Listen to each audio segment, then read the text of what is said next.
Are you ready to have your website get found by the right people?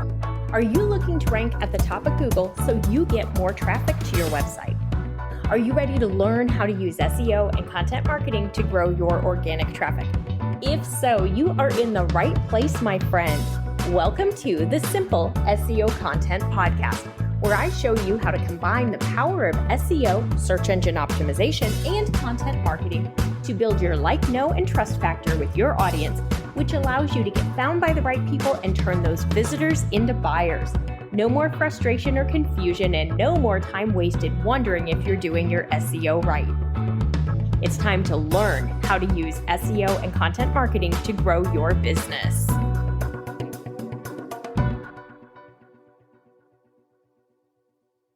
Hey there, welcome back to the Simple SEO Content Podcast. I'm your host, Rachel Lind Teigen, and I'm so glad to have you here. Today, we're talking about one of the most common SEO issues, why it happens, and more importantly, how to fix it. So if you've ever found yourself wondering why in the world that page is ranking for that keyword because it is not the one that you want to rank for it, stay tuned because I'm going to explain to you why it happens and how to fix it in this week's episode. So let's talk about why SEO matters. I'm going to bet you know. Search engine optimization, short for SEO, is the best way to get free organic traffic. Free, organic equals free traffic to your website or blog. As a small business owner, this is critical because without doing SEO on your website, nobody's going to find it. Google's not going to trust you. They're not going to show it to people. You might as well not exist. If you have a website without search engine optimization done on it properly, you might as well not have a website because nobody's going to find it. So we want to make sure that people are finding you. So you're doing SEO. You're trying to figure out how to do it. You're doing things like listening to my podcast or attending my free classes, or maybe you've signed up for Simple SEO Content. So now you're really cooking. You know how it works. You're learning it all. So we really want to be able to control what the user experience is. We want to be able to have the right page show up for the right keyword. And when we're doing our SEO, we're very strategic. We choose a page, we choose a keyword for it, we do all of the things that we need to do to help Google understand what that page is about. Unfortunately, sometimes Google will decide another page is actually about that keyword, and it will rank the other page instead of the one you want to have rank. Now, how do you even identify if this has happened? This is where it really helps to use an SEO keyword reporting tool so that you can keep track of the keywords that you're working on. You can see how they rank within the Google search results. You can see which page is ranking. It really helps you to keep track of everything that's going on. The tools that will give you the rankings and the reports and things like that are paid, but they're really helpful to have if you're putting a focus on your SEO program for your website, and you should be. So it's a good thing to have a reporting tool. So sometimes Google shows a different URL than the one that you want. Maybe it's a query that would be really well served by this blog post that you've written that's all about this particular keyword, but they're showing your homepage. Or worse, they're showing your website's about page. Or you've got a keyword that should lead to conversion and you have a product page on your website that you want to rank, but what they're ranking is like some obscure blog post that isn't going to really help you convert. Because when we're doing SEO and we're being strategic with it, we really want to think about the consumer's intent and what they're looking for when they're searching with a specific word. And we want to make sure that we're mapping it out strategically so that the word they're searching for is giving them the results that meet them where they are right now. So we don't want somebody who's searching with a conversion word who's like ready to buy. We don't want them to land on a blog post because a blog post is not going to help them buy this second if we sell the product on our website. So we want them to land on the page that aligns with the product so they can go ahead and buy it right now, right? So sometimes these things happen. As you go through, you take a look at it, you see that this is happening. So just knowing it's happening is a start. The problem is you need to correct it, because if you don't, and people are ending up on the wrong page on a regular basis, you're going to potentially lose out on sales. You're going to have a higher bounce rate, meaning people come to your site and leave and go to another site. They're going to buy from your competitor. I'm sorry, but that's the way it is. If they can't easily find what they need on your website, they're not going to dig. People are inherently kind of lazy, especially when we're searching. We want instant gratification. We want to know that what we're looking for is there. So if you've got the wrong page ranking, it may be that you have a title tag or a meta description that is not engaging to them. They're not clicking. They're not coming through to the site because it's not the information they're looking for. Or they may click, but they may bounce, meaning come to one page and leave quickly because it's not the information that they need. So, and it does happen. So it's important to watch to make sure that you have control over where you want people to go. And the way that you have control, and I'm using some air quotes here because we don't control anything, Google controls it. But the way we have a better chance of having control over the user experience is by doing SEO. So if you're in a situation like this and the wrong page is ranking, how the heck do you fix it? You're going to need to work on 2 pages to fix it. You're going to need to optimize the page you want to rank, meaning check your keyword research, identify the keyword, make sure you know this is the keyword you want to use. Then you're going to need to make sure your URL has it. If possible, if you need to change your URL, let's not worry about that right now because that can cause additional issues with redirects and things like that. So don't worry about changing your URL if this is already an existing post or an existing page. But if your URL has the keyword in it, that's a big gold star. Then you're going to want to update your title tags and your meta description. So your title tag is a reminder. That's the first thing somebody's going to see in the search results above your URL. It's the first thing that's going to hopefully entice them to click through and come to your website. Your title tag needs to be approximately 60 characters.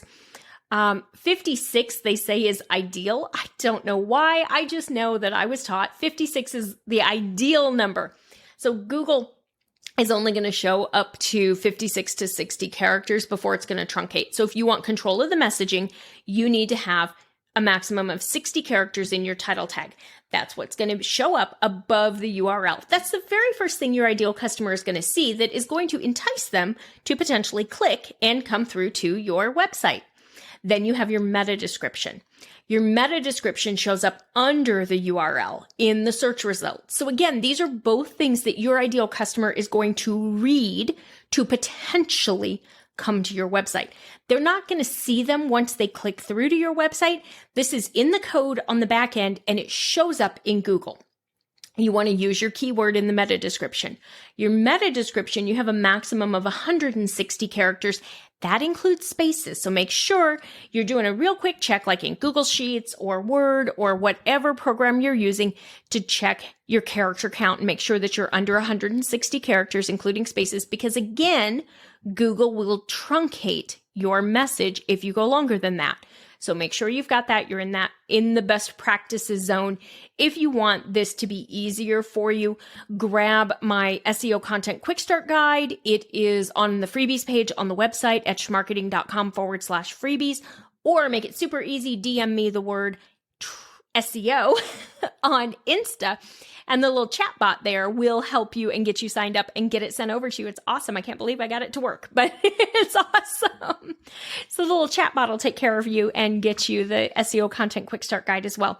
So 60 characters in your title tag, 160 characters in your meta description.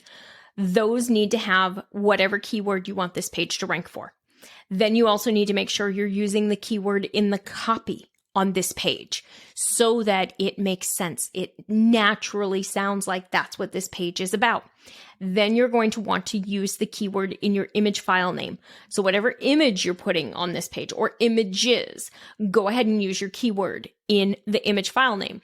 and use dashes, the ones that look like little minus signs. Those Google is going to read as a space and understand. Go ahead and put your keyword in your image alt text. That's going to be another good thing to use and to have it in there. Put it in your header tags. So those are the big font that separates out the sections on your page.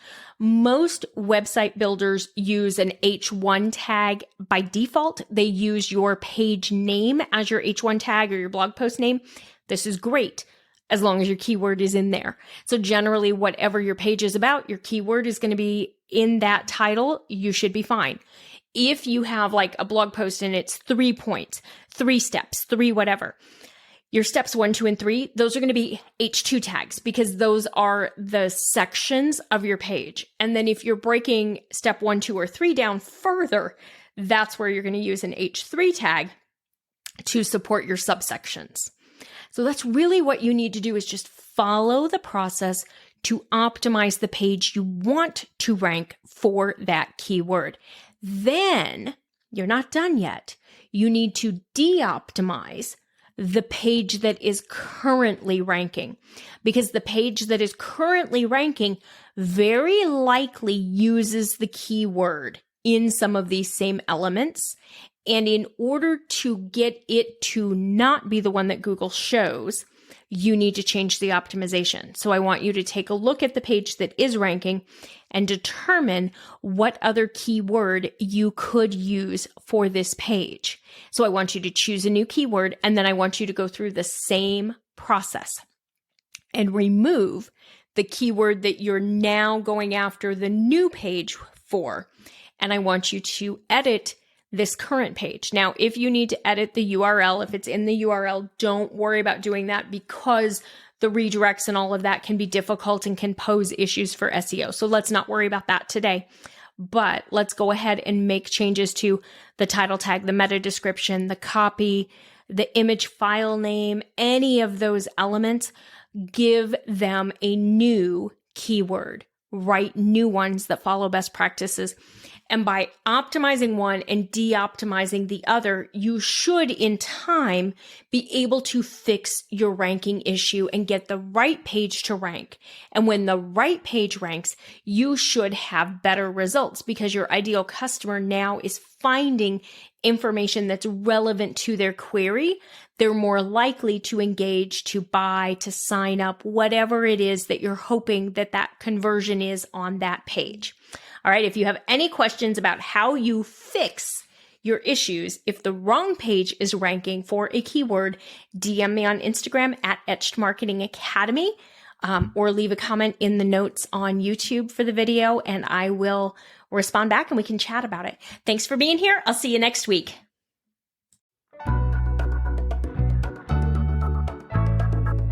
That's all for today's episode of the Simple SEO Content Podcast. I want to thank you so much for joining me. Make sure you visit my website, etchedmarketing.com, and visit the freebies tab. Right there, you're going to find the SEO Content Quick Start Guide along with the free SEO class. So you'll have everything you need to know to get started with SEO and content marketing. Then do me a favor, if you wouldn't mind, if you would do a rating and a review of this podcast on your favorite platform. That would really help spread the message, and I do greatly appreciate it. If you have any questions, you can always DM me on Instagram at Etched Marketing Academy, and I will see you right back here next week.